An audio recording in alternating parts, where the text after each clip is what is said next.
আকাশে 7টি তারা যখন উঠেছে ফুটে, আমি এই ঘাসে বসে থাকি। কামরাঙা লাল মেঘ যেন মৃত মণিয়ার মতো। গঙ্গা সাগরের ঢেউ ডুবে গেছে, আসিয়াছে শান্ত অনুগত বাংলার নীল সন্ধ্যা। কেশবতী কন্যা যেন এসেছে আকাশে, আমার চোখের পরে, আমার মুখের পরে চুল তার ভাসে।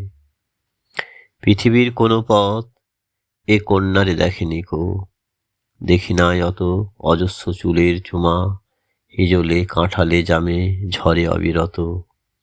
জানি না এত স্নিগ্ধ গন্ধ ঝরে রূপসীর চুলের বিন্যাসে। পৃথিবীর কোনো পথে নরম ধানের গন্ধ, কলমির ঘ্রাণ, হাঁসের পালক স্বর, পুকুরের জল, চাঁদা সরপুটিদের মৃদু ঘ্রাণ, কিশোরীর চাল ধোয়া ভিজে হাত, শীত হাত খান, কিশোরের পায়ে দোলা মুথা ঘাস, লাল লাল বটের ফলের ব্যথিত গন্ধের ক্লান্ত নীরবতা, এরই মাঝে বাংলার প্রাণ। আকাশে 7টি তারা যখন উঠেছে ফুটে, আমি পাই টের